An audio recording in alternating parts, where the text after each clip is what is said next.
अकाल मृत्यु वो मरे जो काम करे चांडाल का, काल भी उसका क्या बिगाड़े जो भक्त हो महाकाल का।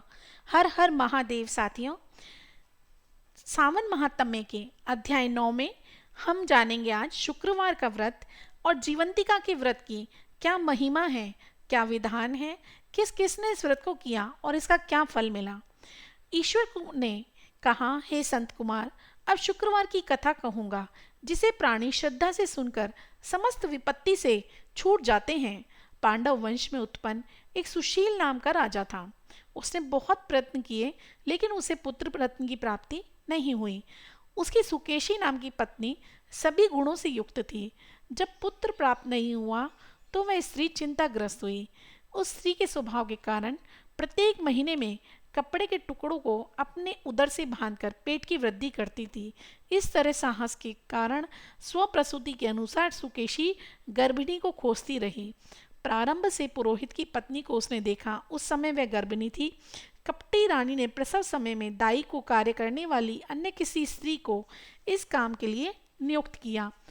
उस सुतिका को एकांत में बहुत धन दिया तथा अपने गर्भ के अनुकरण की सारी बातें कह सुनाई। राजा ने इधर अपनी पत्नी को गर्भवती जानकर पुंसवन तथा सीमोत्तनयन बड़े प्रसन्न मन से किया। पुरोहित की पत्नी का प्रसव का समय नजदीक आया। यह सुन उसी तरह दाई ने भी वचन रूपी कार्य किया। पुरोहित की स्त्री गर्भवती थी, प्रसूति की बात जानती नहीं थी, अतः दाई की वाणी का पालन करती थी। पुरोहित की स्त्री वंचना कराने के लिए दाई ने उसके नेत्र बांध दिए। उत्पन्न हुए पुत्र को किसी के द्वारा राजमहिषी के समीप भिजवाया। इस प्रकार राजमहिषी के समीप पुत्र का जाना कोई नहीं जान सका। रात्रि में रानी ने पुत्र ग्रहण कर कहा कि मुझे लड़का हुआ है और सब जगह खबर कर दी गई। इधर दाई ने पुरोहित पत्नी के नेत्र बंधन खोले। वह अपने साथ मांस की एक पिंडी लाई थी। पुरोहित पत्नी को उसी को दिखाया तथा विस्मय और खेद युक्त वाणी से आप ही कहने लगी, यह अनिष्ट हुआ है। पतिदेव से कहकर इसकी शांति करवाना। पुत्र नहीं हुआ तो ना सही, परंतु आप अपने भाग्य से जीती रहो। पुरोहित पत्नी को प्रसव स्पर्श चिंता हुई। क्या इसने कपट किया? यो संदिग्ध अवस्था में थी। ईश्वर ने संत कुमार से कहा, राजा ने पुत्र की उत्पत्ति सुनी तो जातक कर्म संस्कार आदि करके ब्राह्मणों को गज, अश्व, रथ आदि दान दिया। जो कैदी जेल खाने में थे उन्हें प्रसन्नता पूर्वक छोड़ दिया। सूतकांत में नामकरण आदि संस्कार किए। राजा ने उसका नाम प्रियव्रत रखा। श्रावण महीने के आ जाने पर पुरोहित की पत्नी ने शुक्रवार के दिन भक्ति द्वारा जीवंतिका का अर्चन किया। दीवार में बहुत लड़कों के सहित जीवंतिका मूर्ति अंकित कर पुष्पमाला से अर्चन कर 5 दीपक जलाए। गेहूं के पिसान के दीपक बनाकर उसमें दीपक जलाती तथा आप भी गेहूं के पिसान के घृत में पकाकर भोजन किया। अक्षत फेंक कर कहा, जहाँ भी मेरा लड़का हो, हे करुणा निधि उसकी रक्षा करना, हे जीवंती उसे रक्षित रखना। यूं प्रार्थना कर कथा श्रवण कर यथाविधि नमस्कार किया। जीवंतिका की प्रसाद से बालक दीर्घायु हुआ। उस रोज से जीवंतिका देवी उस पुत्र की मात गौरव से रात दिन रक्षा करने लगी। कुछ काल बीत जाने पर राजा मर गया। पितृभक्त पुत्र ने पिता की परलौकिक क्रिया की। फिर मंत्री पुरोहितों ने प्रियवत को राज्य सिंहासन पर बिठा दिया। उसने प्रजा की रक्षा तथा कुछ काल तक राज्य कर राजा का भार वृद्ध मंत्रियों को देकर पितृण से मुक्ति की प्राप्ति के लिए भक्ति द्वारा गया जाने की इच्छा की। उसने राजकीय वेश छोड़कर कार्पटिक वेश बनाकर यात्रा की। रास्ते में किसी गृहस्थी के मकान में निवास किया। उसी रोज उस गृहस्थ की पत्नी को पुत्र हुआ। इसके पूर्व उसके 5 पुत्रों को क्रमशः षष्ठी देवी मार चुकी थी।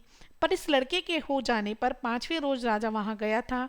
राजा ने शयन किया तो जब रात को षष्ठी देवी बालक ग्रहण करने आई तब षष्ठी देवी को देखकर जीवंतिका ने कहा कि षष्ठी देवी इस राजा को लांघकर मत जाओ। यूं जीवंतिका के मना करने पर जैसे षष्ठी देवी आई वैसे ही खाली हाथ चली गई। उसने 5वें रोज पुत्र को जीवित देखकर और राजा के लड़के को जीवन दाता जानकर राजा से प्रार्थना की, हे राजन, आज के रोज मेरे मकान पर आप ठहरे, क्योंकि हे प्रभु आपकी दया से ये मेरा छठवां पुत्र जीवित है। गृहस्थी की ऐसी प्रार्थना सुनकर प्रियव्रत ने वहां निवास किया। फिर गया जाकर पिंड देने लगा। वहां विष्णु पद पर पिंड को देते हुए आश्चर्य हुआ। जब पिंड ग्रहण करने के लिए 2 हाथ निकल पड़े, ऐसी घटना देखकर वह भूपति विस्मय तथा संदेह करने लगा। उसने पूछा, क्या करूं? ब्राह्मण आज्ञा से राजा ने विष्णु पद पर ही पिंड दिया। फिर किसी सत्यवादी ज्ञानी ब्राह्मण से पूछा कि ऐसी बात क्यों हुई। उसके पूछने पर ब्राह्मण देव ने कहा, हे राजन, ये दोनों हाथ पिता के हैं। ऐसा क्यों हुआ, इसकी जानकारी के लिए घर में जाकर माता से पूछो, इसकी बात माता ही कहेगी। राधा चिंतित तथा दुखी मन से अनेक तरह के विचार करने लगा। यात्रा पूरी कर जहाँ लड़का राजा के पहुंचने से जीवित हुआ था, वहां जाकर उसी दिन उस गृहस्थी के घर दूसरे पुत्र का जन्म का 5वां रोज था। वह स्त्री प्रसूति थी। इस दूसरे दिन लड़के के जाने पर रात के समय षष्ठी देवी पुत्र को ग्रहण करने आई। षष्ठी देवी जीवंतिका से कहने लगी, हे जीवंती, आपको इन लड़कों को बचाने की क्या आवश्यकता रहती है तथा कौन सा व्रत है इसकी माँ करती है जिस कारण आप रातों दिन इसकी रक्षा करती हैं। षष्ठी देवी की ऐसी बातें सुन जीवंतिका कुछ हंसती हुई कहने लगी, राजा भी रातों दिन इस निमित्त की एक जानकारी के लिए जगा हुआ था, सोने का बहाना किए हुए था। उसी समय राजा ने उन दोनों की सारी बातें सुनी। हे षष्ठी देवी, इसकी माँ श्रावण महीने शुक्रवार के रोज मेरा पूजन तथा व्रत के जो सब नियम है करती है, उसी नियम को मैं आपसे कहती हूँ।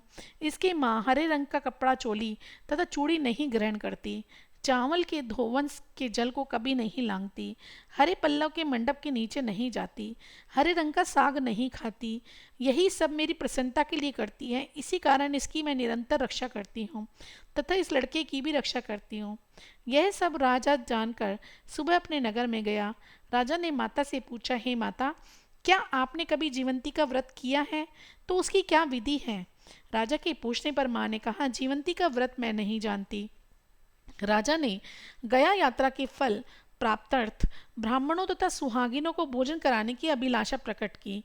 उस सुवासिनी ब्राह्मणियों की यहाँ हरे वस्त्र, हरी चोली और हरे कांच के कंगन आदि परीक्षार्थ भिजवाए।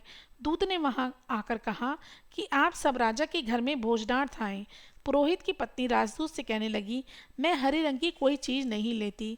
पुरोहित पत्नी की ऐसी वाणी सुनकर राजा ने दूत से जाकर कहा। राजा ने पुरोहित की पत्नी के लिए रमणीक लाल रंग के कपड़े आदि भेजे। पुरोहित पत्नी उन सब चीजों को ग्रहण कर राजा के घर आई।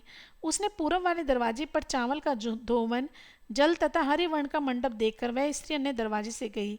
राजा ने यह देखकर पुरोहित पत्नी को नमस्कार किया और नियम का पालन का कारण पूछा। पुरोहित पत्नी ने शुक्रवार व्रत का धारण बतलाया। राजा को देखकर उसी समय उसके स्तन से दूध बहने लगा। उन स्तनों की दुग्ध धारा से राजा अच्छे प्रकार से सिंचित हो गया। गया में 2 हाथ निकलने से तथा राजा रास्ते में इस गृहस्थी के यहाँ देवी से बातचीत और स्तनों से दूध बहने मात्र से राजा को विश्वास हो गया कि यही उसकी माँ है। राजा ने पूछा, हे माता, भय मत करो, मेरे जन्म समय की ठीक बात कहो। राजा के जन्म समय की बात सुकेशनी ने तथ्य रूप से कह दी। राजा ने इससे प्रसन्न हो अपने जन्म देने वाले माँ बाप को नमस्कार किया और संपत्ति देकर मान सम्मान बढ़ाया। इससे दोनों बड़े आनंदित हुए। एक दिन रात में जीवंतिका से राजा ने प्रार्थना की, हे जीवंतिका, मेरे जन्म देने वाले पिता हैं तो गया में, तो क्यों 2 हाथ निकले? उसी समय स्वप्न में देवी ने संशय नाश कर देने वाली वाणी कही, हे राजन, मैंने तुझे केवल विश्वास दिलाने के लिए ऐसी माया की थी, इसमें संदेह मत करो। शिवजी ने कहा, हे संत कुमार, ये श्रावण मास के शुक्रवार व्रत के सारे महात्म्य को इस तरह से कहा। इस व्रत को करने मात्र से प्राणी सब इच्छाओं को प्राप्त कर लेता है, सभी मनोकामनाएं उसकी पूरी होती हैं। अद्भुत भोले तेरी माया, अमरनाथ में डेरा जमाया, नीलकंठ में तेरा साया, तू ही मेरे दिल में समाया। हर हर महादेव, हर हर महादेव। जय शिव शंभू, जय शिव शंभू।